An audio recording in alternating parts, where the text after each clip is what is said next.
Okay. ओम ज्ञान तिमिरान्धस्य ज्ञानञ्जन शलाकाय चक्षुरुन्मिलितं येन तस्मै श्रीगुरवे नमः। वाञ्छाकल्पतरुभ्यश्च कृपा सिन्धुभ्यैव च पतितानां पावनेभ्यो वैष्णवेभ्यो नमो नमः। जय श्री कृष्ण चैतन्य प्रभु नित्यानंद श्री अद्वैत गदाधर शिवासादि गौर भक्तवृंद। हरे कृष्णा कृष्ण कृष्ण हरे हरे, हरे राम राम राम हरे हरे।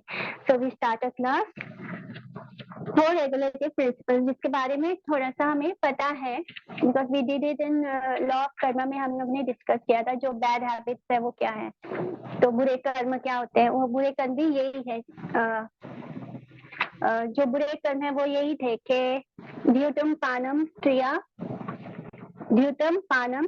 सुना यत्र धर्मा चतुर्विधा, यानी जो गैमलिंग ईटिंग है, इंटॉक्सिकेशन है, नशा करना है, गैमलिंग है, इलिसिट रिलेशनशिप है, तो ये जो चारों पाप है इसको बोलते हैं बुरे कर्म। तो जो हमारे 4 रेगुलेटिव प्रिंसिपल्स हैं वो इसी पर बेस्ड है, यानी हमें नो मीट ईटिंग यानी हमें नो मांस नहीं खाना है, नो इंटॉक्सिकेशन यानी हमें कोई चीज भी का भी नशा नहीं करना है, नो गैमलिंग यानी हमें जुआ नहीं खेलना है, गैम्बल नहीं करना है। इवन स्टॉक एक्सचेंज भी जो लोग एवरीडे ट्रेडिंग करते हैं, रोज का रोज मतलब शेयर खरीदते बेचते हैं, वो भी गैम्बलिंग में आता है, तो वो नहीं करना है। अगर आप इन्वेस्टमेंट की तरह शेयर्स को लगाते हैं तो it is okay, but if you are trading every day then it is gambling. तो नो इलिसिट रिलेशनशिप। तो कोई भी रिश्ता जो विवाह के बाहर होता है स्त्री या पुरुष का, उसको इलिसिट रिलेशनशिप बोलते हैं। तो वो चीज भी नहीं करनी। लेकिन हम क्या नॉर्मली सोचते हैं कि जो ये 4 रेगुलेटिव प्रिंसिपल्स हैं बस इसे करने से ही हमें भक्ति प्राप्त हो जाएगी। लेकिन ये जो 4 रेगुलेटिव प्रिंसिपल्स हैं हमारे, ये क्यों है? ये इसलिए नहीं है कि इससे हमें भक्ति प्राप्त होगी, इससे हम शुद्ध होंगे और भक्ति प्राप्त करने के अधिकारी हो सकते हैं। माने हम तभी इंसान बोला जाएगा। हमें we are human if we follow this 4 regulative principle, हम मनुष्य के स्टेज पर आ जाएंगे। वरना हम जो जीवन जी रहे हैं वो पशु तुल्य है। हम लोग क्वेश्चन नहीं करते कि प्रभु कहाँ, को जीवा कथन इदम, हम ये क्वेश्चंस नहीं करते। नॉर्मली जो हमारे आसपास के लोग हम देख रहे हैं, हम सब आप और मैं तो ये क्वेश्चन करते हैं, तभी हम कृष्ण की ओर कोर्स में हैं। लेकिन हम अपने आसपास भी देखते हैं लोगों को कि वो लोग ये क्वेश्चन नहीं करते। वो एक जो जीवन जी रहे हैं उसमें ईश्वर का कोई स्थान नहीं है। ईश्वर से ज्यादा तो वो देवी देवताओं को मानते हैं, और इसलिए मानते हैं ताकि उनसे वो ट्रेडिंग कर सके, वो उनसे बिजनेस करते हैं। कैसे कि आप मेरे लिए ये कर दो तो मैं आपके लिए ये करूंगा। This is called business between देवी देवताओं और हमारे बीच होने वाला। ये कोई भक्ति नहीं कहलाता है। इसको अगर हम व्रत उपवास करेंगे, इसका व्रत का ये करेंगे, इतने हफ्ते करेंगे, तो क्या होगा उससे हमें ये फल की प्राप्ति होगी, वो फल की प्राप्ति होगी। We are business, so this is not called bhakti. भक्ति कब होता है? भक्ति कब होता है? जब हम भगवान से प्रेम करते हैं, जब हम जानते हैं कि हमारा रिश्ता है भगवान जी के साथ, जब हम अपने अस्तित्व को जानते हैं, पहचानते हैं कि हम एक्चुअली में है कौन, हमें संसार से जो रिश्ता बना रहे हैं वो सच है या वो रिश्ता जो जिसे हम भूल कर इस धरती पर आ गए हैं एक सजा भुगतने के लिए। तो इस तरह जब हम ये क्वेश्चंस करते हैं तब हम मनुष्य के लेवल पे आते हैं। तो इसी तरह जब हम ये 4 रेगुलेटिव प्रिंसिपल्स को फॉलो करेंगे तब हम मनुष्य के होने के अधिकारी कहलाए जाएंगे। We will come on the category of being human. तो एक बार की कथा है, ये श्रीमद् भागवतम की कथा है। तो इसमें क्या होता है, एक बार राजा परीक्षित जो है वो अपनी घोड़े पे सवार होकर बाहर निकलते हैं अपनी प्रजा को देखने के लिए क्या हो रहा है उनके राज्य में। तो वो सवारी करते करते एक जगह पहुंचते हैं और वहां देखते हैं कि एक राजा है और वो एक गौ माता और एक बैल, वो दोनों को मार रहा है, पीट रहा है, उनको तकलीफ पहुंचा रहा है एक्स। और उसके पास एक क्या बोलते हैं वो एक्स को क्या बोलते हैं हिंदी में, कुल्हाड़ी है उसके हाथ में, एक राजा के हाथ में कुल्हाड़ी है और एक बैल खड़ा है जिसके 3 पैर टूट चुके हैं ऑलरेडी, और वो चौथे को जोर से मारने वाला है, और उसके पास एक गौ माता खड़ी है, उसको भी वो डंडे से पीट रहा है और उसके आंखों से आंसू बहे जा रहे हैं गौ माता। तो ये दृश्य देखकर परीक्षित महाराज को बहुत दुख होता है, बहुत कष्ट होता है, और क्योंकि वो तो एक अच्छे राजा हैं और पूरी धरती पर, पृथ्वी पर उनका ही राज था, तो वो सोचते हैं कि मेरे होते हुए ये कैसा अन्याय कैसे हो रहा है। तो वो रोकते हैं और अपना तीर निकालते हैं और सीधा उस राजा को मारने की तरफ बढ़ाते हैं। जैसे वो मारने वाले होते हैं तभी वो जो राजा होता है वो उसको रोक देता है। और वो राजा कैसा था, वो शूद्र था और राजा बना हुआ था, राजा के वेशभूषा में था, लेकिन वो था शूद्र। तो वो राजा परीक्षित उस शूद्र से पूछते हैं, शूद्र से नहीं, शूद्र को रोक देते हैं, उसको मारने ही वाले होते हैं। तभी वो बैल क्या करता है, बैल बोलता है कि ये जो है इसको आप क्यों मार रहे हैं। बैल बोलता है कि शास्त्र हमारे कर्मों को दोष देते हैं, फिर ये शूद्र कैसे दोषी हो गया, शूद्र का कोई दोष नहीं है। तो राजा सोचता है कि ये इतना इसको पीट रहा है, इतना मार रहा है, फिर क्यों ये बैल इसका पक्ष ले रहा है, इस शूद्र का पक्ष क्यों, इस शूद्र राजा का पक्ष क्यों ले रहा है। क्योंकि पुराने जमाने में क्या होता था कि जब जो राजा होते थे उनके राज्य में कोई अकाल मृत्यु नहीं होती थी, कोई हिंसा नहीं होती थी, सब जगह अनाज की कमी नहीं होती थी। कैसे जज होता था, राज्य कैसे जज होता था कि अगर कोई राजा अच्छा हो तो वहां पे कुछ भी बुरा नहीं होता था, मतलब प्रजा बहुत सुखी होती थी, बहुत अच्छे से रहती थी, कोई बीमारी नहीं होती थी, कोई नेचुरल कैलामिटीज नहीं आते थे और कुछ भी बुरा नहीं होता था। तो इस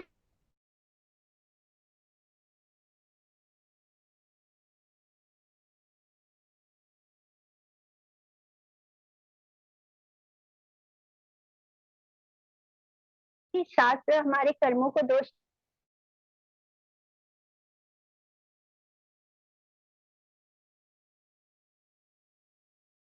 तो ये समझ जाते हैं, राजा परीक्षित समझ जाते हैं कि ये बैल नहीं है, ये कोई साधारण बैल नहीं है, ये कौन है, ये धर्म है, और धर्म के जो 3 पैर हैं वो टूट चुके हैं और एक ही पैर बचा है। ऐसा कब होता है, ऐसा कलयुग में होता है।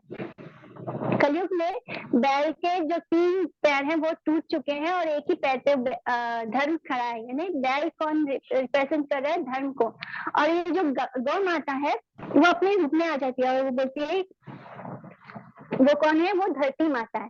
धरती माता हमेशा गौ माता के रूप में जब भी वो दुखी होती हैं या उन्हें रक्षा की जरूरत होती है तो वो गौ माता का रूप धरती है, और जो धर्म होता है वो बैल के रूप में आता है।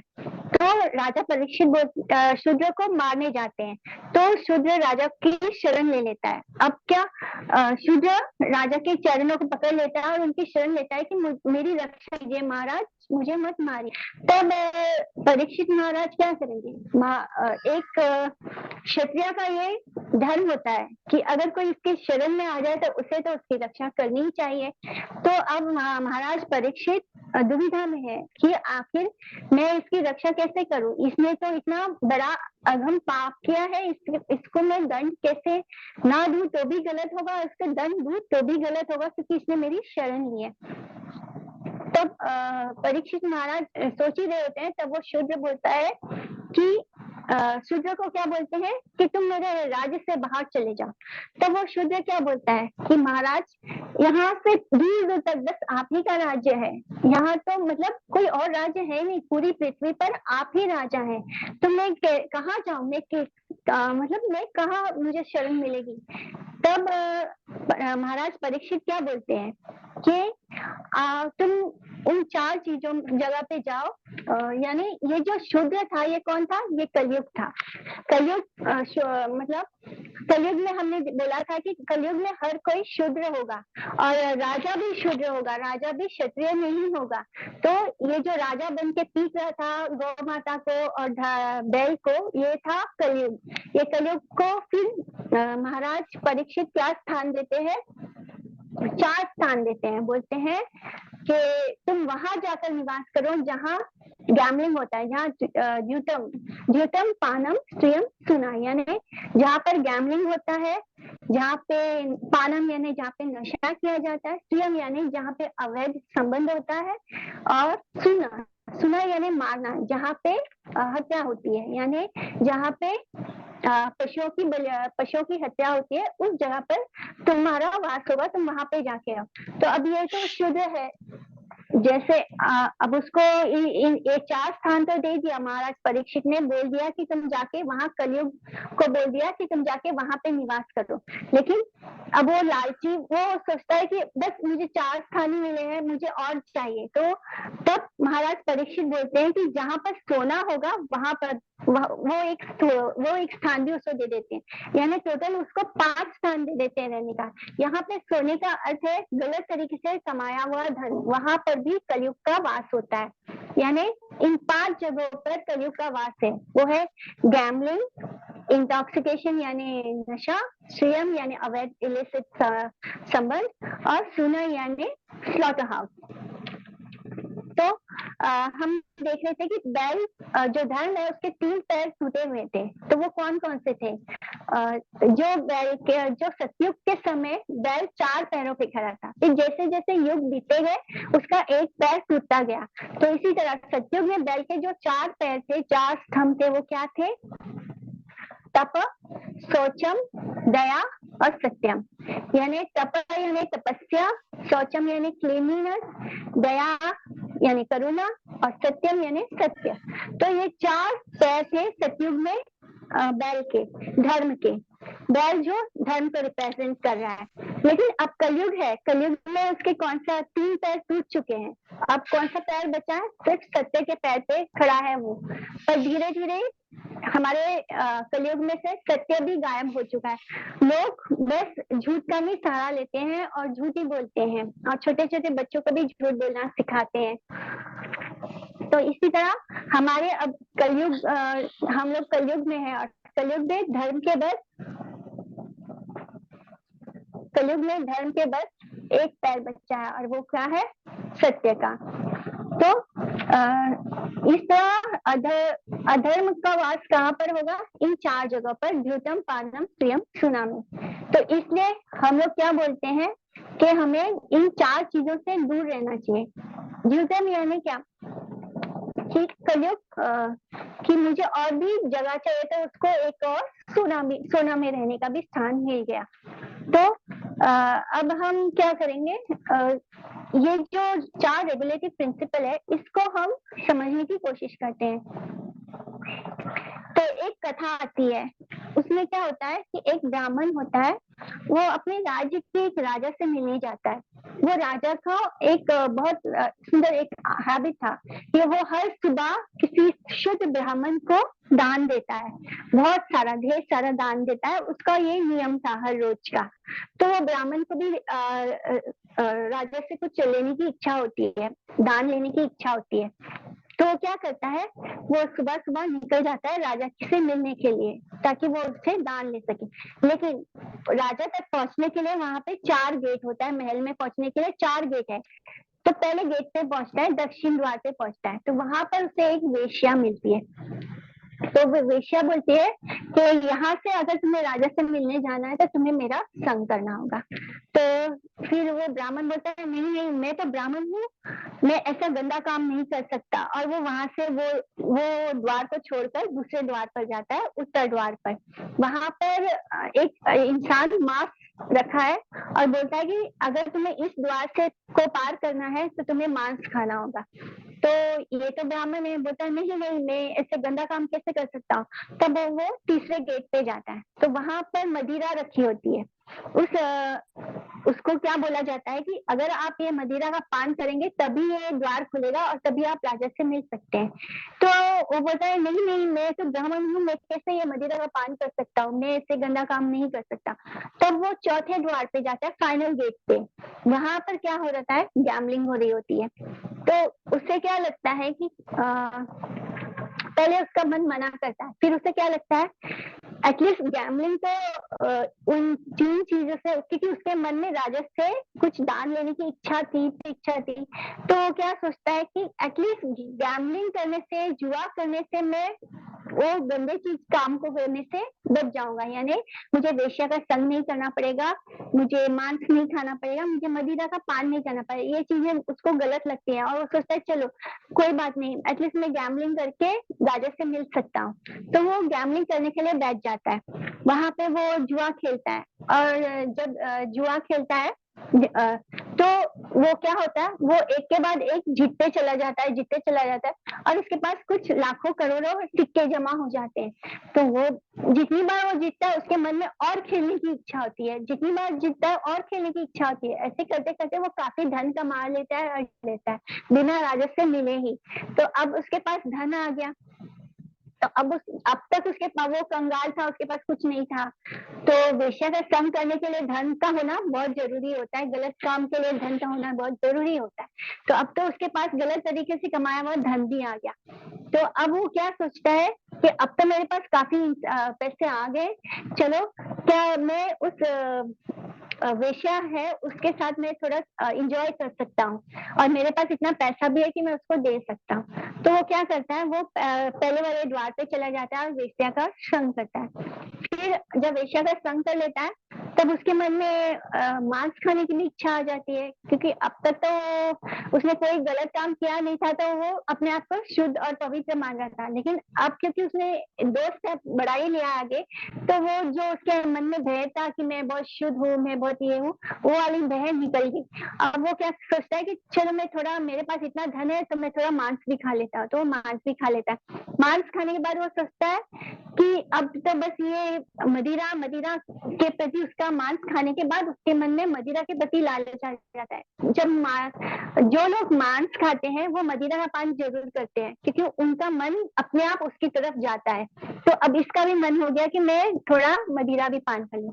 अब उसने क्या किया, पहले उसने सिर्फ गैम्बलिंग की, गैम्बलिंग को उसने सोचा गैम्बलिंग में कम से कम मुझे खाना पीना, कुछ गलत काम नहीं करना है, ये सोच के उसने गैम्बलिंग की थी। लेकिन गैम्बलिंग करने के बाद जैसे ही उसके पास वो धन आया, जो सोना होता है उसको क्या बोला जाता है, गलत तरीके से अर्जित किया हुआ धन, तो गैम्बलिंग करके उसने जो धन कमाया उसके कारण उसके मन में गलत गलत इच्छाएं आई और उसने अपनी सारी वो इच्छाओं को पूरा किया। अब ये सब पूरा करने के बाद उसके चारों गेट ओपन हो गए और वो चारों गेट ओपन होने के बाद उसके लिए आसान हो गया राजा से मिलने जाना। वो अब राजा से मिलने जाता है और राजा ने तो ये 4 गेट उसकी परीक्षा के लिए रखे थे, अगर वो चारों को ना बोल देता तो उससे खूब सारा धन मिलता राजा से।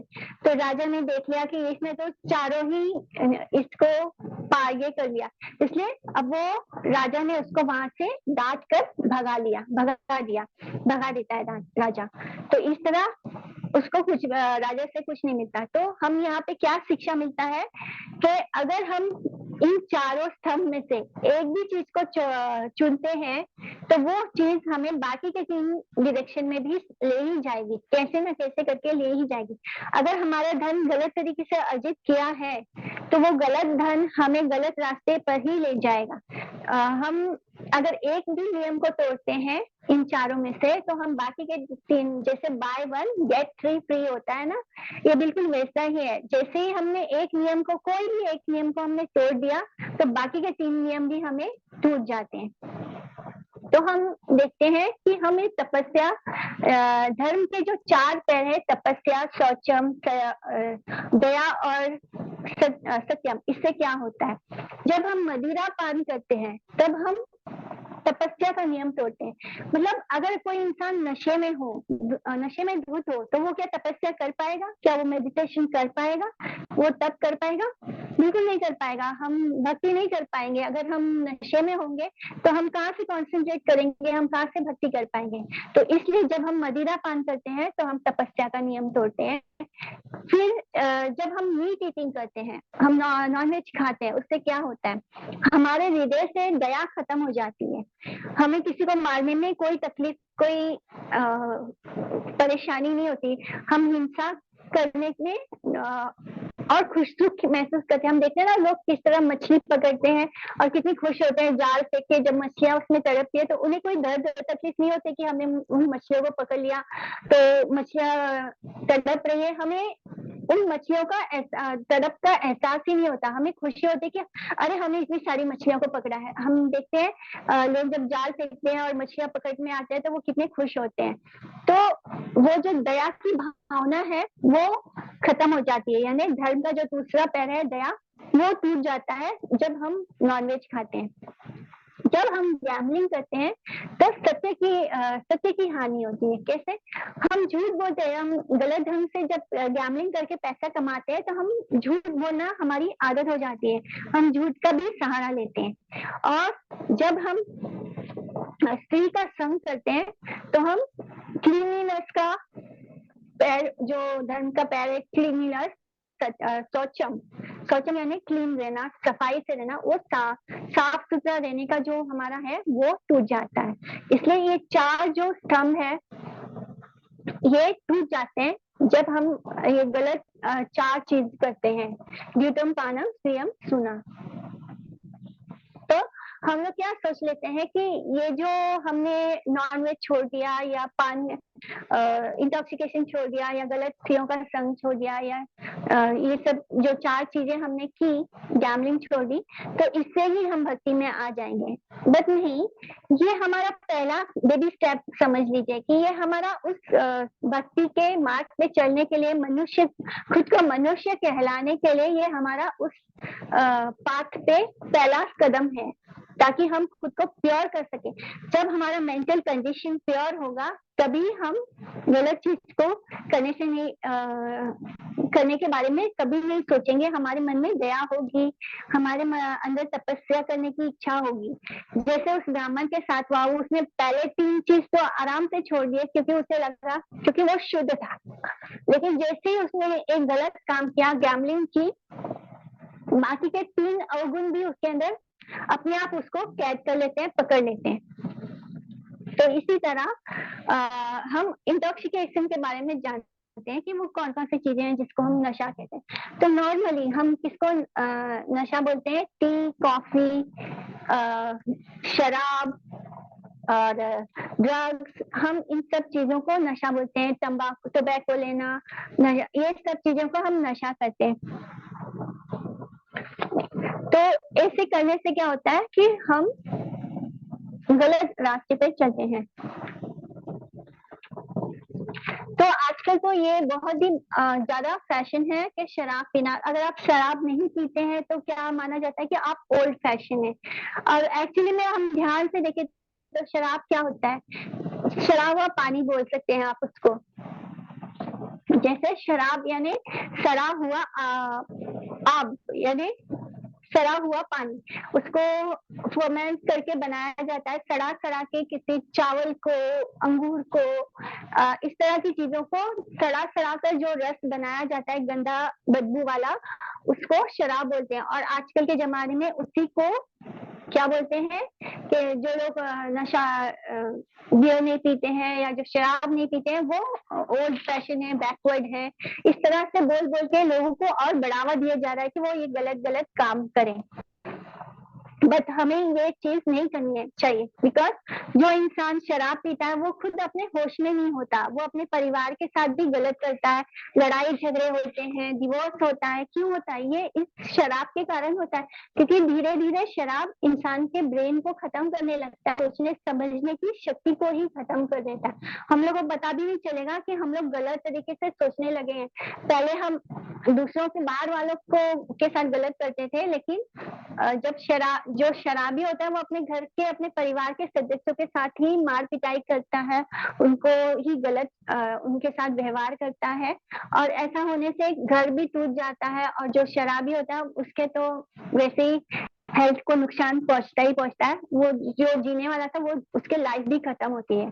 तो नशा करने से हम भक्ति मार्ग पे कभी भी आगे नहीं बढ़ सकते, बिकॉज जब हमारा कंसंट्रेशन ही नहीं होगा भक्ति मार्ग के बारे में तो हम उसको समझने के लायक भी नहीं बने। इसलिए हमें नशा नहीं करना चाहिए, एटलीस्ट शराब और बीड़ी और ये टोबैको, सिगरेट, ये सब नहीं करना चाहिए। लेकिन इस सब चीजों के अपार्ट में एक नशा है जिसके बारे में हम कभी सोचते नहीं। हमने रिसेंटली अभी लास्ट वीक ही इसी वीक ही किया था, ये वाला श्लोक किया है, जन्म ऐश्वर्या श्रुता शिविर ईधा मान मधा पुमान। इसको मैंने एक्सप्लेन किया था। जैसे कुछ लोगों को बड़ा अच्छा जन्म लेते हैं, अच्छे घर में लेते हैं, उसका भी मद होता है, मद यानी नशा।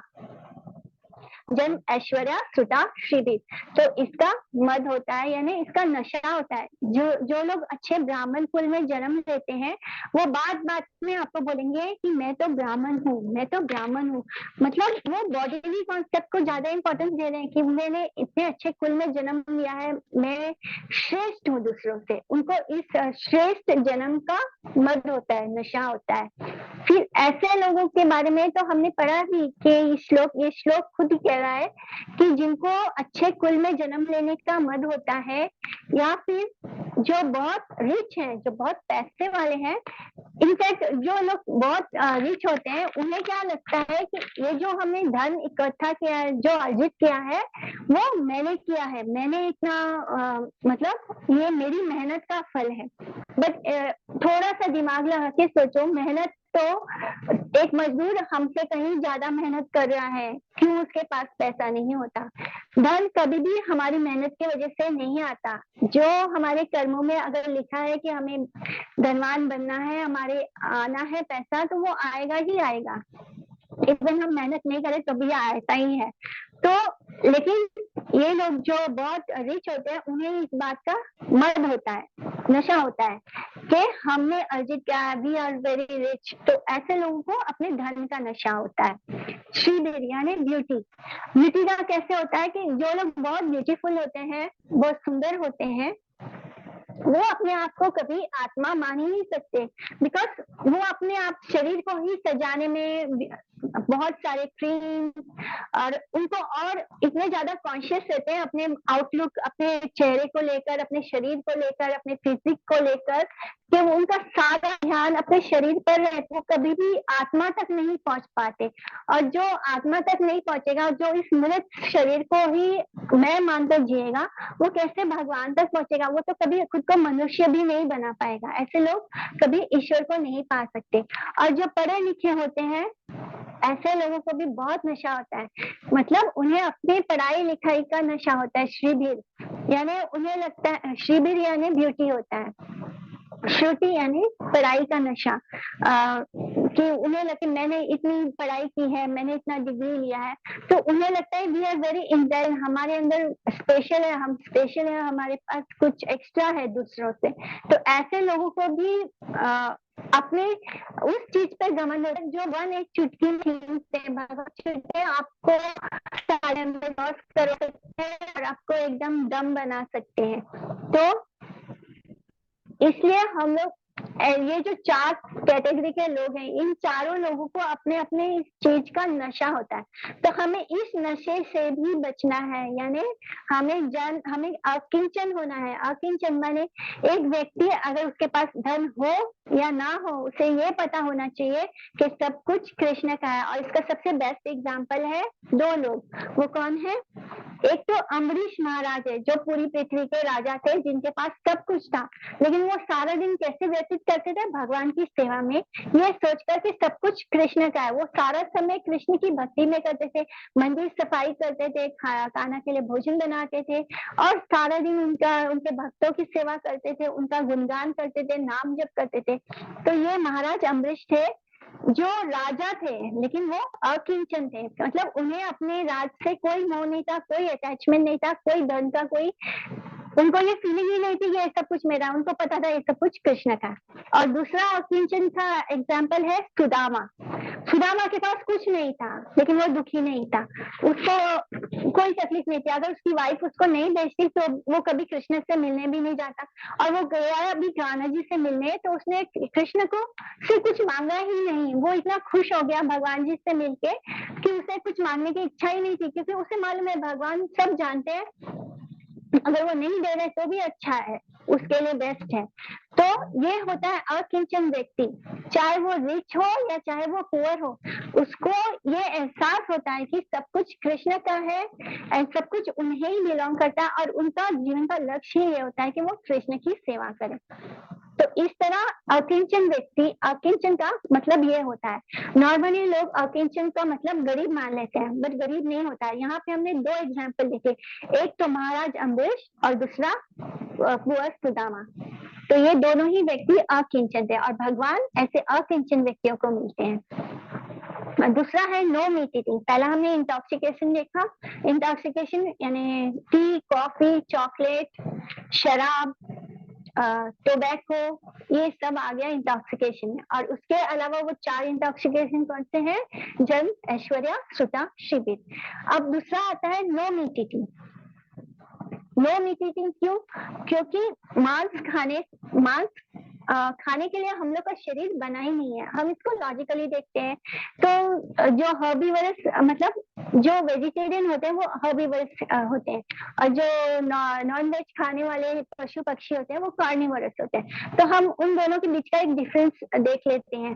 जैसे अब जो हम ह्यूमन बीइंग है, जो हमारा जो इंटेस्टाइन है वो बहुत लंबा होता है, मतलब हमारे पेट में ऐसे गोल गोल होकर जो इंटेस्टाइन है वो एटलीस्ट 30 फीट लंबा होता है। इतना लंबा कि हम इतने लंबे नहीं है जितना ये लंबा हमारा इंटेस्टाइन होता है।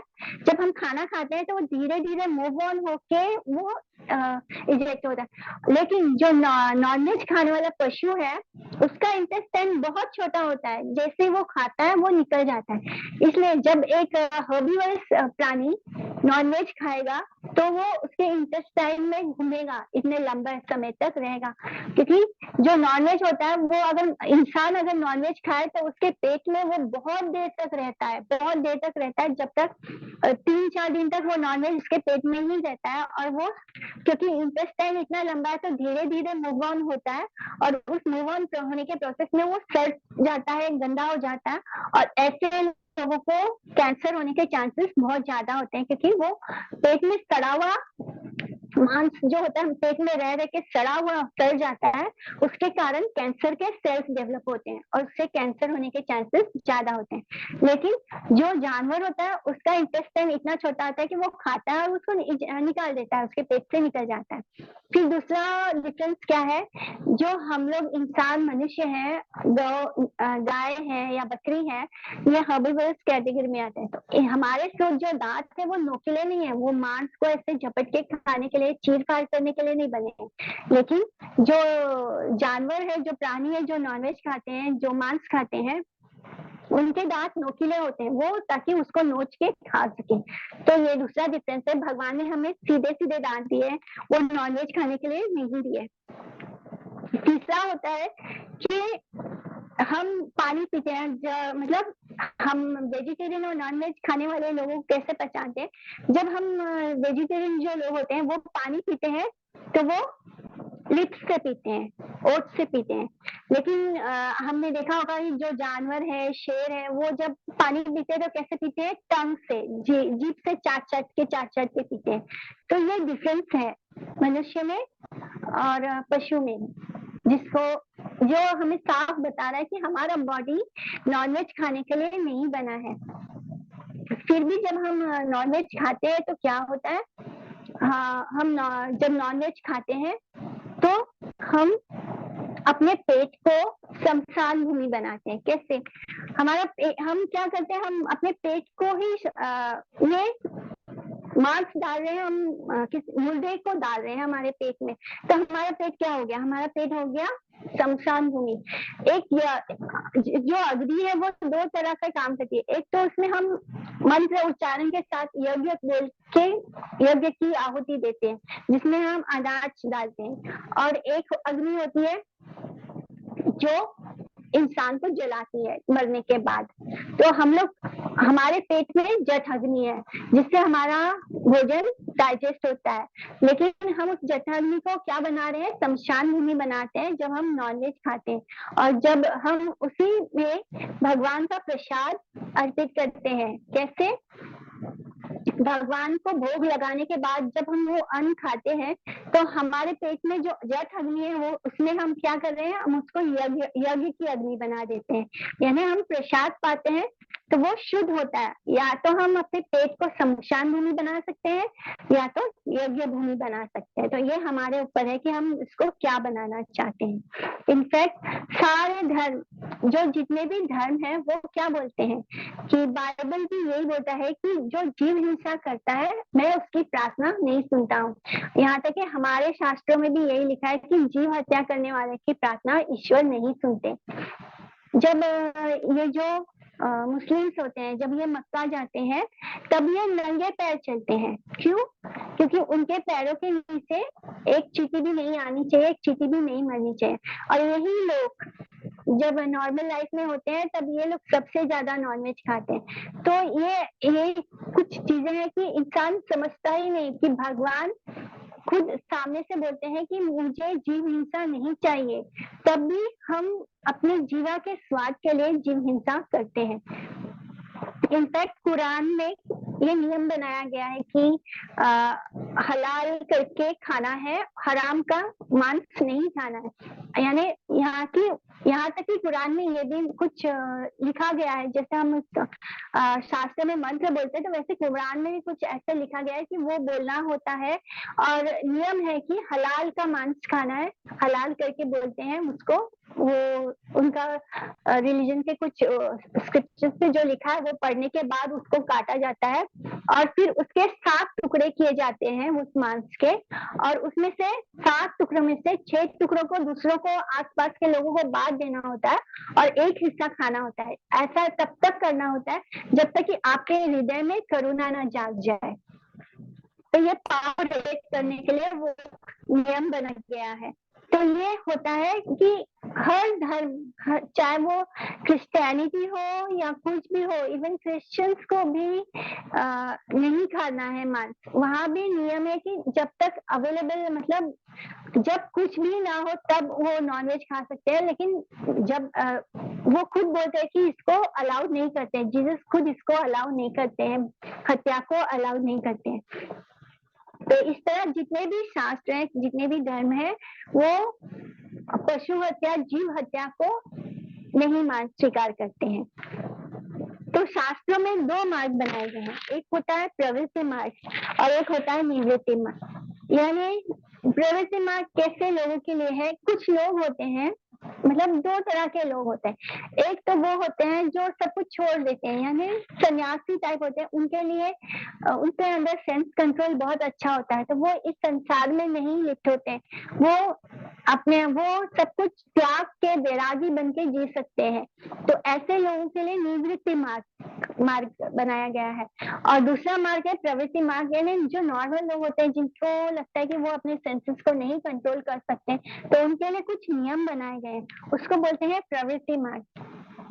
यानी ऐसे जो प्रवृत्ति मार्ग में जो लोग हैं, वो संसार में रह के, गृहस्थ में रह के ही भक्ति कर सकते हैं और उसके नियम को फॉलो कर सकते हैं। तो इस तरह अपने अपने अधिकार के हिसाब से शास्त्र हमें नियम देते हैं। फिर हम इंसान हैं, हम जानवर नहीं है, पशु नहीं है, इसलिए हमें जो भी मिलेगा हम वो नहीं खा सकते। कुछ लोग कहते हैं ना कि हम लोग को, हम घास फूस नहीं खा सकते, हमें नॉनवेज लगता है, लेकिन घास फूस, जो नॉनवेज खाने वाला कौन होता है? वो जानवर होता है, पशु तुल्य होता है। इसलिए ये सारे लॉजिक जो लोग देते हैं ना, ये सारे गलत है।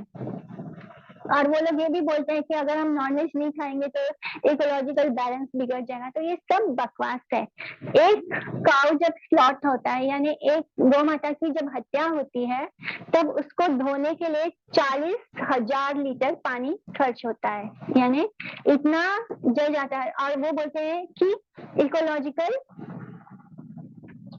इम्बैलेंस हो जाएगा, जबकि एक पशु की हत्या होने पर इतना सारा पानी यूज हो जाता है। 40,000 लीटर पानी, जो कितने लोगों की प्यास बुझा सकते हैं, कितने लोगों के काम आ सकता है, इतना पानी खर्च हो जाता है। ये होता है इकोलॉजिकल इम्बैलेंस। फिर 1 किलो मांस जो बनने के लिए, पशु हो या मनुष्य, 1 किलो मांस बनने के लिए 20 किलो अनाज लगता है। तो ये भी इम्बैलेंस है। मतलब हम 1 किलो मांस खरीदते हैं, वो क्या होता है, 20 किलो अनाज के बराबर होता है। इस तरह ये मांस को हम कभी भी जस्टिफाई नहीं कर सकते, नॉनवेज को खाना हम कभी भी जस्टिफाई नहीं कर सकते। इससे हमारे अंदर की करुणा खत्म हो जाती है, हमें किसी का दर्द महसूस नहीं होता। तो यहाँ तक कि हमें जो फॉरेन कंट्रीज में, वो धीरे धीरे वो लोग वेजिटेरियन होते जा रहे हैं। वो इस बात को बुद्धि से समझ रहे हैं कि नॉनवेज खाना कितना खराब है। और वहां पे ऐसे ऐसे शू के स्टोर्स बन रहे हैं जिसमें लिखा होता है कि नो लेदर स्टोर, यानी वो लेदर को यूज ही नहीं कर रहे हैं। और कितने बड़े बड़े लोगों को धीरे धीरे ये रियलाइज हो रहा है, धीरे धीरे वो ये रियलाइज करने लगे हैं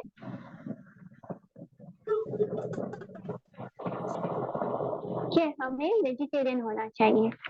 ठीक है, तो अब आता है गैमलिंग। गैमलिंग क्यों नहीं करना चाहिए? जो हमारे सामने सबसे बेस्ट एग्जाम्पल है धृतराष्ट्र का, धर्मराज युधिष्ठिर। धृतराष्ट्र और धर्मराज युधिष्ठिर का कैसे, धर्मराज जो है, 1 सेकेंड,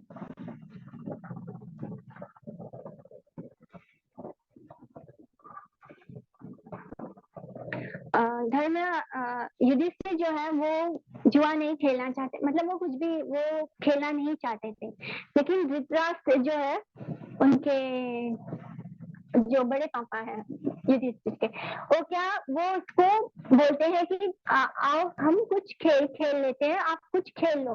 तो उन्होंने उनको बोला कि खेलने के लिए, तो युधिष्ठिर कैसे थे, धर्मराज है, वो अपने बड़ों की आज्ञा को नहीं डाल सकते थे, और उनकी आज्ञा का पालन करते हुए वो जुआ खेलते हैं, गैम्बलिंग करते हैं, और वो द्रौपदी को हार जाते हैं उसमें। तो ये दिखाता है, इससे हमें क्या शिक्षा मिलती है कि चाहे कोई कितना भी बड़ा हो, चाहे वो धर्मराज युधिष्ठिर क्यों ना हो, अगर वो गैम्बलिंग करता है तो हमारी बुद्धि, हमारी मति मारी जाती है और हम गलत रास्ते पर चलते ही चलते हैं।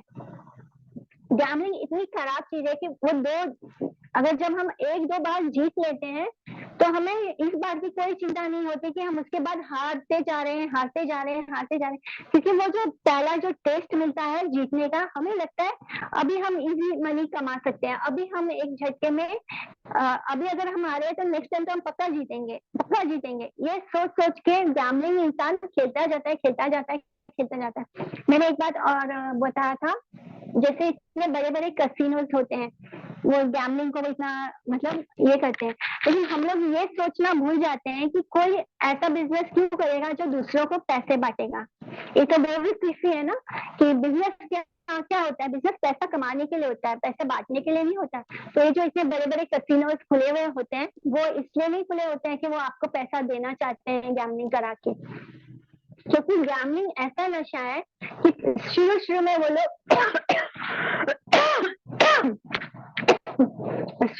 वो लोग जानबूझकर आपको जिताते हैं, और जैसे वो लत लग जाती है फिर वो आप कभी नहीं जीतते, आप सिर्फ हारते हैं, आप अपना सब कुछ गवा देते हैं। इसलिए we should stay away from gambling.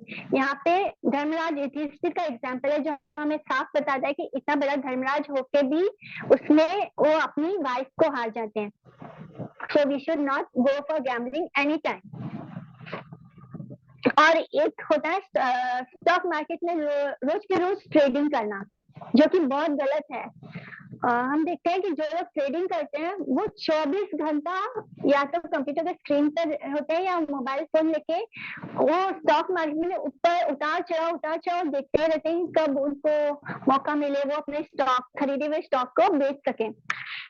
ऐसा करने से क्या होता है, 24 घंटा हमारा मन कहाँ लगा है, उस फोन में और स्टॉक मार्केट में।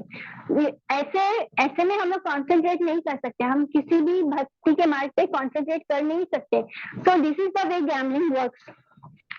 वो हमारे पूरे बुद्धि को हर लेता है, हमारे पूरे दिमाग को उसमें उलझा देता है कि हम अपने घर परिवार को भी भूल जाते हैं, हम उसी में लगे रहते हैं।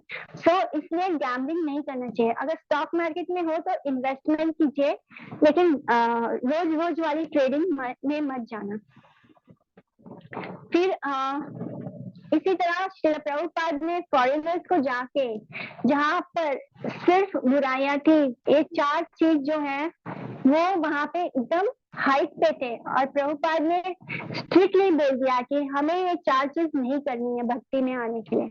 और उन्होंने वो फॉरेनर्स ने उसको कितनी अच्छी तरह से एक्सेप्ट भी किया है, जबकि उनके लिए ये इम्पॉसिबल था एक्सेप्ट करना, जहाँ पर खुले तौर पे इलिसिट रिलेशनशिप होते हैं, जहाँ पे एक बच्चे के पता नहीं कितनी माता होंगी और कितने पिता होंगे, बिकॉज वो कितने रिलेशनशिप बनाते जाते हैं। ऐसी जगह पे शिला प्रभुपाद ने इतना प्रचार किया 4 रेगुलेटिव प्रिंसिपल्स का, और जैसे ही वो लोग ने 4 रेगुलेटिव प्रिंसिपल्स को फॉलो किया वो कितने अच्छे भक्त बन गए। So we have to start practising this 4 regulative principles. और हम लोग ने अभी जाना कि क्यों इसे करना चाहिए। और शौचम यानी नो इलिसिट रिलेशनशिप, ये बिल्कुल भी इलिसिट रिलेशनशिप से हमारी क्लीनलीनेस चली जाती है, बिकॉज हमारा मन ही साफ नहीं होगा तो हम भक्ति कैसे करेंगे, हम कृष्ण को कैसे जानेंगे। हम खराब मन से तो अपने घर परिवार को भी नहीं संभाल पाते हैं, तो ये सब चीजें हमें नहीं करनी है। तो ये जो 4 नियम है वो कैसे हैं, जैसे हमें कोई बीमारी हुई, डॉक्टर ने दवा दिया, जैसे हमें सर्दी हो गई तो डॉक्टर ने हमें दवाई तो दे दी, लेकिन हमें साथ में क्या परहेज बोला कि हमें ठंडी चीज नहीं खानी चाहिए। तो उसी तरह भक्ति मार्ग में हमें जब जाना है, हमें श्रवण कीर्तन करना है, भगवान की सेवा करनी है, तो ये हमारे लिए दवा है। नाम जप जो है ये हमारे लिए दवाई है, लेकिन इन दवाई का असर कब होगा, जब हम इन 4 रेगुलेटिव प्रिंसिपल को फॉलो करेंगे, यानी इन 4 बुराइयों को परहेज करेंगे। तो इसी तरह ये दवा जो भक्ति की दवा है वो तभी असर करेगी जब हम इन 4 नियमों का परहेज करेंगे। ओके, तो आज की क्लास हम यहीं पे एंड करते हैं। Any question? कुछ समझ नहीं आया तो आप लोग पूछ सकते हैं। Any question? कोई डाउट है किसी और टॉपिक पे भी हो तो आप लोग पूछ सकते हो। कुछ पूछना है? Shall I end the class? धन्यवाद। ठीक है, हम क्लास एंड करते हैं। वांछा कल्पतरुभ्यश्च कृपा सिंधुभ्येव च पतितानां पावनेभ्यो वैष्णवेभ्यो नमो नमः। जय श्री कृष्ण। हरे कृष्णा। हरे कृष्णा माता जी, हरे कृष्णा। हरे कृष्णा।